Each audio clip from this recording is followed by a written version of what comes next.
नमस्कार दोस्तों, आज हम लोग बात करने वाले हैं फंगल इन्फेक्शन के बारे में। इसे आमतौर पे दांत खाज खुजली के नाम से भी जाना जाता है। दोस्तों, ये जो फंगल इन्फेक्शन होते हैं वो कई प्रकार के होते हैं। अलग अलग होने के कारण जो इसका स्पॉट होता है, जो इसका निशान बनता है, वो भी अलग अलग प्रकार के बनते हैं। ये जो फंगल इन्फेक्शन होते हैं वो आपके नेल्स पे हो सकते हैं, आपके स्किन पे होते हैं, आपके हेयर्स पे हो सकते हैं। आमतौर पे जो फंगल इन्फेक्शन होता है वो होता है रिंग वॉर्म टाइप का होता है। इसे रिंग वॉर्म इसलिए कहते हैं क्योंकि इसका जो स्पॉट बनता है वो गोल घेरे में बनता है। बाहर की तरफ इसमें आपको काफ़ी ज़्यादा उभार दिखाई देंगे तथा बीच में आपका ये काफ़ी ज़्यादा स्मूथ होगा, चिकना होगा। कभी कभी आपने ये देखा होगा कि आपके गालों पर, आपके पीठ पे या आपके गले के ऊपर या आपके पेट के ऊपर कुछ वाइट पैचेज यानी कि वाइट कलर के धब्बे दिखाई देते हैं। ये भी एक प्रकार के फंगल इन्फेक्शन होते हैं जिसे टीनिया वर्सिकोलर भी कहा जाता है। कभी कभी आपने ये देखा होगा कि आपके हाथ पैरों के जो नाखून होते हैं उनके ऊपर भी फंगल इन्फेक्शन हो जाता है। उसका कलर येलो हो जाता है, ब्रिटल हो जाता है कि ये धीरे धीरे टूटने लगते हैं। इन सब प्रकार का आपको दिखाई देता है तो ये भी एक प्रकार का फंगल इन्फेक्शन होता है। दोस्तों, अब हम ये समझेंगे कि हमने ट्रीटमेंट ले लिया, लेकिन ट्रीटमेंट लेने के बाद भी ये जो फंगल इन्फेक्शन सही नहीं होता है, तो हम ऐसी क्या गलतियाँ करते हैं, किस प्रकार की हम सावधानी नहीं रखते हैं जिसकी वजह से ये जो फंगल इन्फेक्शन है दोबारा हो जाता है या बार बार होने लगता है। आइए जानते हैं इसके बारे में। हेलो नमस्कार, मैं आज आपको स्वागत करता हूँ आपके अपने YouTube चैनल हेल्थी फ्लक्स पे। जैसा कि आप जानते हैं कि चैनल एक स्वास्थ्य संबंधित चैनल है। इसके अंदर आप लोगों को स्वास्थ्य संबंधित जानकारियाँ दी जाती हैं कि आपको कैसे दवाइयाँ खानी है, उसके इस्तेमाल कैसे करना है, कुछ साइड इफ़ेक्ट क्या है, उसके फ़ायदे क्या हैं, इन सब के बारे में बताया जाता है। कुछ ऐसे जाँचों के बारे में बताया जाता है कि जिसको करवाने से आप अपने बीमारियों के ग्रेड के बारे में जान सकते हैं। कुछ ऐसे लाइफस्टाइल चेंजेस के बारे में बताया जाता है कि जिसको अगर आप अपनाते हैं तो अपने लाइफ को और भी बेहतर बना सकते हैं। तो जो भी लोग स्वास्थ्य संबंधी वीडियो देखना पसंद करते हैं, मेरा उनसे रिक्वेस्ट है कि मेरे चैनल को आप जरूर सब्सक्राइब करें, साथ में बेल आइकन दबा के आप ऑल पे क्लिक करना भी ना भूलें, जिससे मेरी जो आने वाली नई वीडियो की जो नोटिफिकेशन है सबसे पहले आप लोग तक आसानी से पहुंच सकती है। तो देर न करते हुए आते हैं टॉपिक पे। दोस्तों, सबसे पहली गलती तो हम ये करते हैं कि हम बिना डॉक्टर की सलाह पे केमिस्ट शॉप पे जाते हैं और वहाँ पे अपनी समस्या बता के फंगल इन्फेक्शन की क्रीम ले लेते हैं।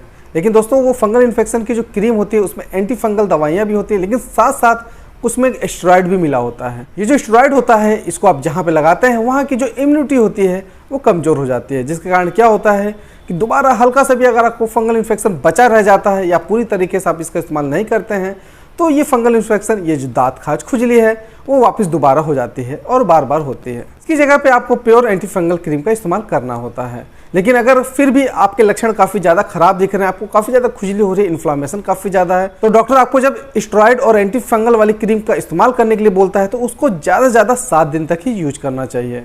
दूसरी गलती हम ये करते हैं कि जब भी हमको फंगल इन्फेक्शन होता है उसका हम ट्रीटमेंट लेते हैं, उसकी दवाइयाँ लेते हैं या कुछ ऐसा ऑइंटमेंट या क्रीम लेते हैं तो इसका इस्तेमाल हम आधा अधूरा ही करते हैं। यानी कि जब हमको लगता है कि हमारा लक्षण काफ़ी कम हो गया है, खुजली कम हो गई है, वहाँ पे जो इन्फ्लामेशन है वो भी कम हो गया है, तो हम दवाइयों को इस्तेमाल करना बंद करते हैं। लेकिन गलती हम यहीं पे करते हैं। अगर थोड़ा सा भी फंगस उस जगह पे अगर बचा रहता है तो वो वापस ग्रोथ कर लेता है और जिसकी वजह से क्या होता है कि आपका जो फंगल इन्फेक्शन है वो काफ़ी ज़्यादा बढ़ जाता है और वापस होने लगता है। और तीसरी गलती हम ये करते हैं कि जो हमारा क्रीम लगाने का जो तरीका होता है वो गलत होता है। जब भी हम क्रीम अप्लाई करते हैं तो हम क्या करते हैं कि बाहर से अंदर की तरफ लगाते हैं। ये तरीका गलत होता है क्योंकि जो भी आपका फंगस होता है वो बाहर की तरफ ज़्यादा रहता है, लेकिन अगर आप क्रीम को बाहर से अंदर की तरफ लगाएंगे तो अंदर भी इन्फेक्शन फैलने का खतरा बढ़ जाता है। क्रीम लगाने का सही तरीका क्या है? क्रीम लगाने का सही तरीका यह है कि हमको जो क्रीम लगाना है वो अंदर से बाहर की तरफ लगाना है। जहाँ तक हमको इन्फेक्शन हुआ है, जहाँ पर हमको रिंग का स्पॉट बना हुआ है, उसके थोड़े ऊपर तक हमको क्रीम को अप्लाई करना है। इस तरीके से अगर आप क्रीम का इस्तेमाल करेंगे तो 100% आपकी ये जो फंगल इन्फेक्शन की समस्या है वो दूर हो जाएगी। दोस्तों, इस बीमारी को हम शेयरिंग वाली बीमारी भी कहते हैं।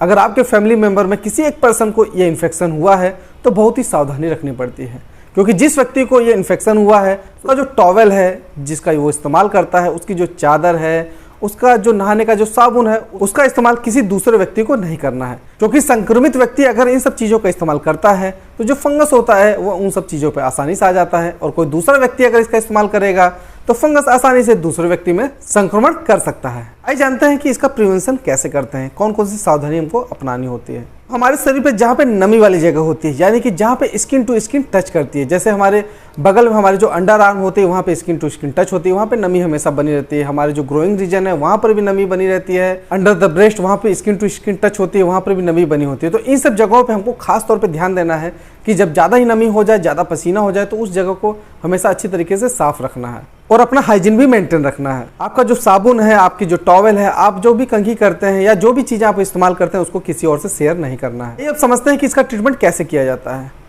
ये जो एजोल ग्रुप वाली दवाएं आती हैं, जिनके अंदर आता है क्लोट्रिमाजोल, इट्राकोनाजोल, फ्लूकोनाजोल, लूलिकोनाजोल, सर्टाकोनाजोल, इन सब टाइप की जो दवाएं आती हैं ये एंटी फंगल होती है। इनका इस्तेमाल फंगल इन्फेक्शन में किया जाता है। तथा कुछ मेडिसिन होती हैं जिसके अंदर आती है टर्बिनाफिन, ये क्रीम फॉर्म में भी आती है, टैबलेट फॉर्म में भी आती है। इसका इस्तेमाल भी फंगल इन्फेक्शन में किया जाता है। ये जो लूलिकोनाजोल और जो क्लोट्रिमाजोल नामक जो प्रोडक्ट है उसकी जो क्रीम आती है उसका अप्लाई आपको फंगल इन्फेक्शन वाली जो जगह है वहाँ पे करना होता है। और जो ओरल हमारा ट्रीटमेंट होता है उसके अंदर हम फ्लूकोनाजोल का इस्तेमाल करते हैं तथा इट्राकोनाजोल का इस्तेमाल करते हैं। साथ में हम टर्बिनाफिन का भी इस्तेमाल कर सकते हैं। ये सब जो दवाइयाँ मैं आप लोगों को बता रहा हूँ ये सब सिर्फ जानकारी के लिए बता रहा हूँ। आपको इसका इस्तेमाल अपने आप से नहीं करना है, बिना डॉक्टर के आपको सलाह के इन सब दवाइयों को इस्तेमाल नहीं करना है। अगर आपके बालों में फंगल इन्फेक्शन हो जाता है, आपके हेयर में इन्फेक्शन हो जाता है, तो जो भी आप क्रीम लगाएंगे वो आपके बालों पे सही तरीके से नहीं लगेगी। इसलिए कीटाकोनाजोल नाम का एक स्कैल्प लोशन आता है, उसका इस्तेमाल आपको करना है, जिसकी वजह से जो आपके सर में फंगल इन्फेक्शन हो रहा है वो आसानी से दूर हो जाएगा। तो दोस्तों अब तो मैं समझता हूँ कि आपको फंगल इन्फेक्शन के बारे में एक सामान्य जानकारी तो मिल गई होगी। इनमें कौन कौन सी दवाइयाँ इस्तेमाल करते हैं इसके बारे में भी आपको पता चल गया होगा। क्या सावधानियाँ रखनी होती हैं, किस प्रकार के लक्षण दिखाई देते हैं, इन सब के बारे में आप लोगों को इस वीडियो के माध्यम से पता चल गया होगा। तो अगर ये वीडियो आप लोगों को ज़रा से भी फायदेमंद लगती है तो इस वीडियो को आप लाइक करें, ज़्यादा से ज़्यादा शेयर करें, जिसकी वजह से आपके जो जानने वाले हैं उनको भी इस टॉपिक का फायदा अच्छी तरीके से मिल सके। इसी प्रकार की स्वास्थ्य संबंधी वीडियो देखने के लिए मेरे चैनल को सब्सक्राइब करना ना भूलें। मिलते हैं अगले वीडियो में, तब तक के लिए रहो हेल्दी, जियो हेल्दी। जय हिंद।